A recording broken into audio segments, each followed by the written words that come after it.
সুপ্রিয় দর্শক আসসালামু আলাইকুম, কেমন আছেন আপনারা? নিশ্চয়ই ভালো আছেন। আজকের ভিডিওতে আপনাদের সবাইকে স্বাগত জানাচ্ছি। আজকে আমি আপনাদের সাথে আলোচনা করব, সামনেই যাদের ডেলিভারি ডেট আছে তারা অবশ্যই আজকের ভিডিওটা দেখবেন, কারণ আমি আপনাদের সাথে আজকে খুবই গুরুত্বপূর্ণ 5টি বিষয় নিয়ে আলোচনা করব। তাহলে চলুন মূল ভিডিওতে যাওয়া যাক। বাই দ্য ওয়ে, মূল ভিডিওতে যাওয়ার আগে একটা কথা বলি, আমি আমার চ্যানেলে pregnancy related, specially normal delivery related অনেক ইম্পর্ট্যান্ট তথ্য ভিডিও আকারে শেয়ার করে থাকি। এই তথ্যগুলো আমার পার্সোনাল এক্সপেরিয়েন্স ও আমার ডক্টরের সাজেশন থেকে নেওয়া। তাই আমার চ্যানেলটিকে যদি একবার আপনারা ভিজিট করেন, তাহলে আপনারা আপনাদের প্রশ্নাতীত মনের অনেক প্রশ্নের উত্তর পেয়ে যেতে পারেন। আমন্ত্রণ জানাবো আমার চ্যানেলটিকে একবার ভিজিট করে দেখার জন্য।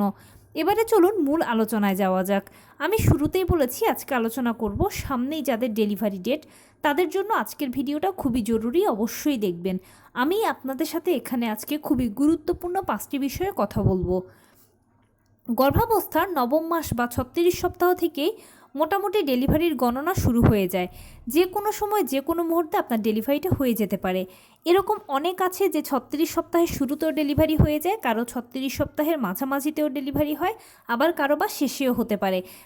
বেসিক্যালি নর্মাল ডেলিভারিগুলো 37 থেকে 40 সপ্তাহের মধ্যে অটোমেটিক হয়ে যায়। এবারে কারো 37 সপ্তাহে হয়, কারো 38 সপ্তাহে হয়, কারো 39 সপ্তাহে হয়, কারো বা আবার দেখা যায় 40 সপ্তাহ লাগে। সিজারের ক্ষেত্রে হয় কি, 36, 37, 38 এই 3টে সপ্তাহে মোটামুটি সিজার করিয়ে নেওয়া হয়। 39, 40 এইসব সপ্তাহগুলোতে আসলে সিজারটা হয় না। 36, 37, 38 এই 3টে সপ্তাহই ম্যাক্সিমাম সিজারের সময়। তাই বুঝতেই পারছেন যে নবম মাসের মানেই হচ্ছে যে আপনার ডেলিভারির গণনা শুরু হয়ে যাওয়া। সেটা নর্মাল ডেলিভারি হলেও হয়ে যাবে, সিজার হলেও হয়ে যাবে। এখন এই জন্য গর্ভবতী মাদেরকে আগে থেকেই কিছু প্রিপারেশান নিয়ে রাখতে হবে। আপনি যে কোনো কাজ করার আগে যখন প্রিপারেশান নিয়ে রাখেন, তখন দেখবেন যে কাজটা যেরকম অনেক সুন্দর গুছালো, স্মুথ হয়, সুন্দর হয়। ঠিক তেমনি ডেলিভারিও একটা কাজ হিসেবে এটাকে যদি আগে থেকে কিছু প্রিপারেশান নিয়ে রাখেন, তাহলে দেখবেন যে ডেলিভারিটা অনেক সুন্দর হয়েছে, সহজ হয়েছে। এবং ডেলিভারির সময় হসপিটালে যদি আপনাকে থাকতেও হয় বা হসপিটাল থেকে যদি বাসায়ও চলে আসতে হয়, তাহলে ওই সময়গুলোতে আপনার প্রয়োজনীয় যে কোনো কিছুই অনেক সহজ হয়ে যাবে এবং আপনাকে আর পরবর্তীতে হুড়োহুড়ির মধ্যে পড়তে হবে না। এবারে বলি কি করবেন এই সময়টাতে। অবশ্যই আপনি নবম মাসে প্রথমেই যখন পড়বেন তখন সর্বশেষ চেক আপটা করিয়ে নেবেন। অনেকে আমাকে প্রশ্ন করেন যে আপু 36 সপ্তাহে কখন চেক আপ করাবো? যখনই 36 সপ্তাহে পড়বেন তখনই চেক আপটা করান, সবথেকে বেশি ভালো হবে। চেক আপটা যখন করাবেন তখন দেখবেন যে বাচ্চার পানি, পজিশন, প্লাসেন্টা, ওজন সব ঠিক আছে কিনা, বাচ্চা সার্বিকভাবে সুস্থ আছে কিনা এবং আপনি সার্বিকভাবে সুস্থ আছেন কিনা। মানে আপনার ডায়াবেটিস, হাই ব্লাড প্রেশার এই ধরনের কোনো সমস্যা নেই। মোটামুটি মা বাচ্চা উভয় যদি সুস্থ থাকে, আর ওই যে বললাম পানি, প্লাসেন্টা, ওজন সব যদি ঠিকঠাক থাকে, তাহলে ইনশাল্লাহ আপনার ডেলিভারিটা নর্মালে হবে। আপনি নর্মাল ডেলিভারির জন্য প্রিপারেশান নেবেন। হয়তো বা ডাক্তারও বলে দেবে, আর যদি না বলে থাকে তাহলে এখন আমি বলে দিচ্ছি। যদি রিপোর্টসে সব ঠিকঠাক থাকে তাহলে অবশ্যই নর্মাল ডেলিভারির চান্স আছে একেবারে 90%-এরও ওপরে। অবশ্যই আপনি বাসায় যাওয়ার পরে যেটা করবেন, আপনার হসপিটাল ব্যাগটা গুছিয়ে রাখবেন। আগে যদি হসপিটাল ব্যাগটা গুছিয়ে রাখেন, তাহলে যে সুবিধাটা হবে যে পরবর্তীতে যে কোনো সময় যে কোনো মুহূর্তে আপনার হয়তো পেইন এসে যেতে পারে, ডেলিভারি প্রক্রিয়া শুরু হয়ে যেতে পারে। আপনি তখন যদি হসপিটালে চলে যান তাহলে ব্যাগটা নিয়েই চলে যেতে পারবেন, আর ওই মুহূর্তে ব্যাগ গুছানোর যে একটা ঝামেলা সেটা থাকবে না। আর আরেকটা ব্যাপার কি, যদি আগে ব্যাগটা গুছিয়ে রাখা হয় তাহলে প্রয়োজনীয় সব জিনিসগুলো সঙ্গে করে হসপিটালে যায়। কিন্তু যদি আপনি ওই মুহূর্তে হুড়োহুড়ি করে গোছান, বা আপনি একটা গোছালেন আরেকজনে আরেকটা গুছিয়ে দিল, এভাবে যদি হয়ে থাকে তাহলে দেখা যায় অনেক প্রয়োজনীয় জিনিস ফেলে যাবেন। তখন ওই মুহূর্তে ওগুলো অ্যারেঞ্জ করাটা কঠিন হয়ে যায়। কারণ কি, এক একজনের হসপিটালের সিচুয়েশান এক এক রকম। কিছু হসপিটালে দেখা যায় আশেপাশে সব প্রয়োজনীয় জিনিস থাকে, আবার কিছু হসপিটালে দেখা যায় হসপিটাল এক জায়গায় থাকে এবং প্রয়োজনীয় জিনিস আনার জন্য আরেক জায়গায় যেতে হয়। এভাবে করলে ছুটোছুটি হয়, অনেক বেশি একটা মানসিক টেনশান হয়। কারণ ওই সময়টা তো আপনি এমনিতেই প্রেগন্যান্সির যে টেনশান বা ডেলিভারির যে টেনশান, সেই টেনশানে আপনি সহ পরিবারের সবাই থাকবেন মোটামুটি। তো এর মধ্যে আবার প্রয়োজনীয় জিনিসগুলো ম্যানেজ করাটা খুবই কঠিন। সেজন্য আমি বলি যে আপনারা অবশ্যই চেক আপ করানোর পরে এসে বাসায় ব্যাগটা গুছিয়ে রাখবেন। এর পরবর্তীতে আপনি যে কাজটা করবেন সেটা হচ্ছে নিয়মিত হাঁটাচলা করবেন, টুকটাক কায়িক শ্রম করবেন, লোকোমেট ব্যবহার করবেন এবং সারাদিনে যা যেরকম খাবার খাচ্ছেন সকল ভিটামিন, মিনারেলস, ক্যালসিয়ামগুলো যেন ঘুরে ফিরে আপনার বডিতে যায়, আপনার থেকে যেন বাচ্চা পায় সেটা আপনাকে এনশিওর করতে হবে। নিয়মিত 12 থেকে 14 গ্লাস পানি পান করবেন, ডাক্তারের দেওয়া আয়রন, ভিটামিন, ক্যালসিয়াম ওষুধগুলো নিয়মিত সেবন করবেন এবং ভালো মন্দ সবসময় ডাক্তারের সাথে যোগাযোগ রাখবেন। এই জিনিসটা অবশ্যই মেনটেন করবেন, তাহলে কি হবে যে আপনার শারীরিক যে আপনার প্রিপারেশান সেটা খুব ভালো হবে। কারণ নর্মাল ডেলিভারিটা হচ্ছে একটা প্রাকৃতিক পদ্ধতি, এখানে জোর করে ডাক্তার দিয়ে টানা হ্যাচড়া করে কোনো মতেই কিছু সম্ভব নয়। সম্পূর্ণ প্রাকৃতিকভাবেই প্রথম থেকে শেষ পর্যন্ত প্রতিটি ধাপ শুরু হয়ে শেষ হবে। তাই প্রাকৃতিক জিনিসটাকে আমাদের অবশ্যই প্রাকৃতিকভাবে প্রিপারেশান নিয়েই হ্যান্ডেল করতে হবে। এভাবে হাঁটাচলা, কায়িক শ্রমের মাধ্যমে আপনার শরীর একটা ব্যায়ামের ওপরে থাকবে এবং পুষ্টিকর খাবার খাওয়ার মাধ্যমে, নিয়মিত পানি পান করার মাধ্যমে অ্যামনিওটিক ফ্লুইডের ব্যালেন্স ঠিক থাকবে, আপনার শরীরে যথেষ্ট পরিমাণে শক্তি থাকবে। এর ফলশ্রুতিতে দেখবেন যে সময় মতোই আপনার বডিতে জরায়ু মুখ খুলতে শুরু করে দিয়েছে, পেইন আসতে শুরু করে দিয়েছে এবং ডেলিভারিটা অনেক সহজ হয়ে যাবে, সময়টা অনেক কম লাগবে। এছাড়া আপনি যদি এভাবে এখন চলতে থাকেন তাহলে ডেলিভারির পরেও এই নিয়মটা আপনাকে অনেক ভালো সুফল দেবে। ডেলিভারি পরবর্তীতে দ্রুত আপনি সুস্থ হতে পারবেন। এছাড়াও যত দ্রুত আপনি সুস্থ হবেন তত বাচ্চাকে ভালো টেক কেয়ার করতে পারবেন। সেই জন্য অবশ্যই এই জিনিসটাকে মেনটেন করবেন। এরপরে বলি সিজারিয়ান পেশেন্টদের ক্ষেত্রে, যদি কেউ নবম মাসের সর্বশেষ চেক আপে দেখেন যে কোনো জটিলতা আছে, সিজারের প্রয়োজন আছে, তাহলে একদম মন খারাপের কোনো কারণ নেই। কারণ মনে রাখবেন যে দিন শেষে আমাদের সবার উদ্দেশ্য একটাই, যে ডেলিভারিটা যেন সুন্দরভাবে হয়, সন্তান যেন সুস্থভাবে আপনার কোলে আসে। নর্মাল ডেলিভারি বা সিজার এই দুটো হচ্ছে জাস্ট সন্তান জন্মদানের পদ্ধতি মাত্র। তাই আমরা প্রত্যেকে আশা করি যে নর্মাল ডেলিভারির জন্য, এবং নর্মাল ডেলিভারি যে সিজারের তুলনায় ভালো সেটা আমরা সবাই জানি এবং চেষ্টাও করি হয়তোবা, কিন্তু ভাগ্যেরও একটা ব্যাপার থাকে। ফাইনালি যদি না হয় আপনার নর্মাল ডেলিভারিটা, যদি সিজারের প্রয়োজন হয়, তাহলে একদম মন খারাপ করবেন না, উইলিংলি মেনে নেবেন। আপনার বাচ্চা যেন ভালো থাকে, সুস্থ থাকে, আপনি যেন ভালো থাকেন, সুস্থ থাকেন, এটাই সবসময় কামনা করবেন। এবারে চেক আপ করানোর পরে বাসায় এসে আপনি অবশ্যই হসপিটাল ব্যাগটা গুছিয়ে ফেলবেন এবং সিজারিয়ান পেশেন্টদেরকে আমি বারবার অনুরোধ করি একটা কথাই, সেটা হচ্ছে কোনো নামসর্বস্ব ডাক্তার বা হসপিটাল নয়, একটা ভালো ডাক্তার এবং একটা ভালো হসপিটাল অবশ্যই আপনাকে চুজ করতে হবে। একজন ভালো ডাক্তার, একটা ভালো হসপিটাল যদি চুজ করেন, তাহলে আপনার ডেলিভারিটা যদি সেভাবে হয় তাহলে অবশ্যই দেখবেন যে আপনিও ভালো থাকবেন, আপনার বাচ্চাও ভালো থাকবে। এখানে দুটো মানুষের জীবনের প্রশ্ন, ডেলিভারিটা হচ্ছে একটা সেন্সিটিভ ইস্যু, তাই কোনো হেলাফেলা নয়, কোনো নেগলেন্সি নয়, অবশ্যই এই জিনিসটাকে সিরিয়াসলি নেবেন। কোনো নামসর্বস্ব ডাক্তার বা নামসর্বস্ব hospital please please please choose করবেন না। নিজের হসপিটাল ব্যাগটা গুছিয়ে রাখবেন, আগেই বলেছি, এবং সময় মতো ডাক্তারই বলে দেবে যে কবে কোন দিন সিজার হবে। কারণ সিজারটা ডিপেন্ড করে হচ্ছে বাচ্চার ম্যাচিউরিটির উপর। বাচ্চা যদি দেখা যায় যে ম্যাচিউর হয়ে যায় তাহলে 36 সপ্তাহে সিজার হয়ে যাবে, বাচ্চা ম্যাচিউর যদি কম হয় তাহলে 37 সপ্তাহে সিজার হবে, সেটা ডাক্তারই আপনাকে বলে দেবে। সে মতো আপনি হসপিটালে গিয়ে সিজারটা করিয়ে ফেলতে পারবেন। এরপরে এক এক হসপিটালের এক একটা প্যাকেজ থাকে, কেউ হয়তো 3 দিনের প্যাকেজ রাখে, কেউ 4 দিনের প্যাকেজ রাখে।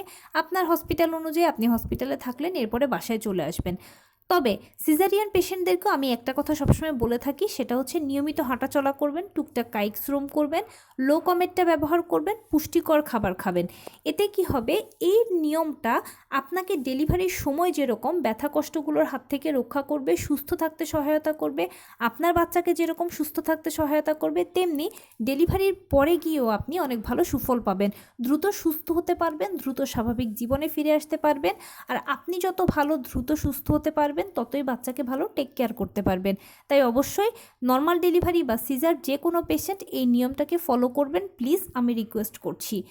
এবারে বলি, ডেলিভারিটা নর্মালে হলো না সিজারে হলো সেটা বড় কথা নয়। ডেলিভারির ক্ষেত্রে সবচেয়ে বেশি ইম্পর্ট্যান্ট হচ্ছে মানসিক জোট রাখাটা। একজন পেশেন্ট যখন মানসিকভাবে শক্তপোক্ত থাকেন তখন যে কোনো ব্যাপারে সিদ্ধান্ত নিতে সহজ হয়, সেটা পেশেন্টের নিজেরও ডাক্তারেরও। তাই অবশ্যই আপনাদেরকে মানসিকভাবে শক্ত থাকতে হবে, নিজেকে এটা বোঝাতে হবে যে প্রথমবার আমি এই ডেলিভারি প্রক্রিয়াটাকে ফেস করছি না, আমার আগেও হাজার হাজার মানুষ এভাবে ডেলিভারিটা ফেস করেছে, সেটা সিজার হোক নর্মাল হোক, এবং প্রতিনিয়তই করছে। তাহলে এত মানুষ যদি ডেলিভারিটাকে ফেস করে সন্তান জন্ম দিতে পারে, তাহলে আমি কেন পারবো না? তাদের সবার মাঝে এমন কি সুপার পাওয়ারটা আছে যেটা আমার মাঝে নেই? আসলে তারা সবাই ভয় পাচ্ছে না, আর আপনি শুধুমাত্র ভয় পাচ্ছেন। এটাই হচ্ছে তাদের সাথে আপনার পার্থক্য। দেখুন, আপনি মা, ভয়কে জয় করতেই হবে। দীর্ঘ 9টি মাস আপনি যে অনাগত সন্তানের জন্য এত কষ্ট করেছেন, এত লড়াই করেছেন, দীর্ঘ 9টি মাস কিন্তু পার করাটা সহজ কোনো কথা নয়, মুখের কোনো কথা নয়। বহু চড়াই উতরাইয়ের মধ্য দিয়ে একটা মা 9ম মাসে এসে উপনীত হয়। আপনি এত লড়াই যদি লড়তে পারেন, তাহলে ফাইনালি কেন আপনি আপনার বিজয়ের হাসিটা হাসতে পারবেন না? অনেকে করে কি, যে এই ভয়টার থেকে বিভিন্ন ধরনের উল্টোপাল্টা চিন্তা করে, আর এই উল্টোপাল্টা চিন্তার কারণে প্রেশার ওঠানামা করে। আর এই সময় প্রেশার যখন ওঠানামা করে, তখন যেটা হয় যে বাচ্চা গর্ভের ভেতরে মারা যেতে পারে, কারণ প্রেশারের একটা চাপ থাকে বলে। এছাড়াও এই সময়টাতে মানুষ বিভিন্ন ধরনের উল্টোপাল্টা চিন্তা করে অনেক ভুলভাল সিদ্ধান্ত নিয়ে ফেলে। বিশেষ করে নর্মাল ডেলিভারির পেশেন্টরা করে কি, যে তারা ভাবে, আচ্ছা নর্মাল ডেলিভারি হওয়ার জন্য তো আমার পেইন আসতে হবে, দেখি তো কী করলে আমার পেইন আসবে। এখন আপনি যখন খোঁজ করবেন, তখন অনেক উপায়ই পাবেন, যে এটা করেন পেইন আসবে, ওটা করলে পেইন এসে গেল, ওটা করলে আমার আধা ঘন্টায় পেইন এসেছে, এটা করেছি আমার 1 সেকেন্ডে পেইন এসেছে, এটা করেছি আর তো আমার ডেলিভারি হয়ে গেছে। দেখুন, যে কোনো কাজের একাধিক পদ্ধতি রয়েছে। এখন কোনটা আপনাকে স্যুট করবে, কোনটা স্যুট করবে না, সেটা তো আপনি অ্যাপ্লাই করার পরে বুঝতে পারবেন। এখন অ্যাপ্লাই করার পরে যদি দেখলেন যে ভালো হলো, তাহলে তো ফুল ক্রেডিটটা সে বা তারা নেবে যার থেকে আপনি এই উপদেশটা পেয়েছেন। কিন্তু যদি অ্যাপ্লাই করার পর দেখেন খারাপ কিছু হয়েছে, তখন কি করবেন? ভালোর ক্রেডিট সবাই নেবে, কিন্তু মন্দের দায়টা কেউ নেবে না। সবাই আপনার উপরে উল্টো দায় চাপিয়ে দিয়ে বলবে যে আপনি না মা, আপনি সন্তানের ভালোটা চিন্তা করলেন না কেন? সেই জন্য পরবর্তীতে যেন অনুতাপ করতে না হয়, অনুশোচনায় ভুগতে না হয়, এমন কোনো কাজ করবেন না যেন আয়নায় নিজেকে নিজে মুখই দেখাতে না পারেন। এই জিনিসটা বা এই ভুলগুলো কখনোই করবেন না। ধীরস্থির থাকবেন, ধৈর্য ধরে অপেক্ষা করবেন। দীর্ঘ 9টি মাস যদি অপেক্ষা করতে পারেন, তাহলে আর অল্প কিছুদিন অপেক্ষা করতে পারবেন না? হয়তো 1 সপ্তাহ, না হয় 10 দিন, না হয় 15 দিন, না হয় বড়জোর 20 দিন পরে আপনার ডেলিভারি হবে। তাহলে অবশ্যই এই সময়টাতে আপনি ধৈর্য ধরে অপেক্ষা করবেন। আমি যে নিয়মটা বললাম, এই নিয়মের মাধ্যমে চলবেন। নর্মাল ডেলিভারি হলো না সিজার হলো, সেটা কোনো বড় ব্যাপার নয়। আপনার সন্তান যেন সুস্থভাবে আপনার কোলে আসে, ডেলিভারিটা যেন সুন্দরভাবে হয়, এবং ডেলিভারির পরে আপনি যেন ভালো থাকেন, বাচ্চা যেন ভালো থাকে, এটাই সবসময় কামনা করবেন। আর কে কি বলছে, কে কি বলছে না, সেটা একদম কানে তুলবেন না। মনে রাখবেন, সন্তান ও মা একে অন্যের পরিপূরক। মায়ের যদি কোনো ক্ষতি হয়, তাহলে বাচ্চাটা ভালো টেক কেয়ার পাবে না। বাচ্চা যদি অসুবিধায় থাকে, তাহলে মা একদণ্ডও শান্তি পাবেন না। সেই জন্য মা বাচ্চা যেন শান্তিতে থাকেন, সুস্থ যেন থাকেন, সেটাই কামনা করবেন। আর নর্মাল ডেলিভারি, সিজার, সেগুলো কোনো বড় কথা নয়। আমাদের সমাজে কিছু খারাপ মানসিকতার লোক আছে, যারা নর্মাল ডেলিভারিটাকে একেবারে বড় একটা ক্রেডিটের পর্যায়ে নিয়ে গিয়েছে, আবার সিজারটাকে একেবারে ডিসক্রেডিটের পর্যায়ে নিয়ে গিয়েছে। আসলে এগুলো কোনো বিষয়ই না, এই দুটো জাস্ট সন্তান জন্মদানের পদ্ধতি মাত্র। নর্মাল ডেলিভারি হলে যে আপনার 2 থেকে 3টে হাত পা হয়ে যাবে, আর সিজার হলেই যে আপনি একেবারে পঙ্গু হয়ে যাবেন, সেরকম কোনো কিছুই নয়। আপনার সন্তান যেন সুস্থ থাকে, যেন ভালো থাকে, এটাই চাইবেন, এটাই কামনা করবেন। আর সবসময় নিয়মতান্ত্রিক জীবনযাপন করবেন, যেটা ডেলিভারির আগেও আপনাকে সুফল দেবে এবং ডেলিভারির পরেও দ্রুত সুস্থ হতে সহায়তা করবে। আর অবশ্যই মানসিকভাবে শক্ত থাকবেন, নিজেকে শক্ত রাখবেন। হুটহাট যে কোনো সিদ্ধান্ত নিয়ে বসবেন না। 10 জনের সাথে আলোচনা করে, বিশেষ করে আপনি যে ডাক্তার দেখাচ্ছেন, সেই ডাক্তারের সাথে পরামর্শ করে কোনো সিদ্ধান্ত নেবেন, সেটা সবচেয়ে বেশি ভালো হবে। আর যদি কেউ নর্মাল ডেলিভারির পেশেন্ট হয়ে থাকেন, মানে নর্মালের সম্ভাবনা আছে, তখন সেক্ষেত্রে আপনার জন্য একটাই উপদেশ থাকবে, অপেক্ষা করবেন। বেসিক্যালি নর্মাল ডেলিভারিটা অপেক্ষা করার বিষয়। আপনি যত বেশি অপেক্ষা করতে পারবেন, ততই আপনার নর্মাল ডেলিভারির চান্স বাড়বে। হুটহাট সিদ্ধান্ত নেবেন না, যে কথাটা আমি বারবারই বলছি। আর আরেকটা ইনফরমেশন ফাইনালি দিচ্ছি, সেটা হচ্ছে নর্মাল ডেলিভারির জন্য আপনাকে 3 ধাপে 40 সপ্তাহ পর্যন্ত অপেক্ষা করতে হবে। প্রথম কনসিভ করার পরে আপনার ডাক্তার আপনাকে যে একটা সম্ভাব্য তারিখ দেবে, সেই তারিখে হয়তো ডেলিভারি হয়ে যেতে পারে বা নাও হতে পারে।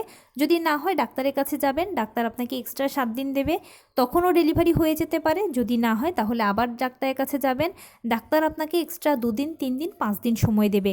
এভাবে 3 ধাপে সর্বমোট আপনি 40 সপ্তাহ পর্যন্ত অপেক্ষা করতে পারবেন। আর 40 সপ্তাহ কেউ যদি ক্রস করে ফেলেন, তখন সিজারের প্রয়োজন, কারণ 40 সপ্তাহের পরে গেলে বাচ্চাদের মায়ের গর্ভে মৃত্যু ঝুঁকি থাকে। তো এই ছিল আজকের ভিডিও। কেমন লাগলো বলুন। যদি ভালো লেগে থাকে ও হেল্পফুল হয়ে থাকে তাহলে প্লিজ লাইক কমেন্ট শেয়ার করতে একদম ভুলবেন না। আর সেই সাথে আমার চ্যানেলটিকে সাবস্ক্রাইব করার বিনীত অনুরোধ রইল। পাশে থাকা বেল আইকনটি ক্লিক করে দেবেন যেন আমি ভিডিও আপলোড করার সাথে সাথে আপনারা নোটিফিকেশান পেয়ে যান। যদি কোনো প্রশ্ন থাকে কমেন্টসে জানাবেন, আমি রিপ্লাই দেব। প্লাস যদি কোনো পরামর্শ থাকে যে কোন বিষয়ের উপরে ভিডিও বানালে আপনারা উপকৃত হবেন সেটাও জানাবেন। আমি আপনাদের পছন্দের সর্বোচ্চ প্রায়োরিটি দেব। ভালো থাকবেন, সুস্থ থাকবেন। আসসালামু আলাইকুম।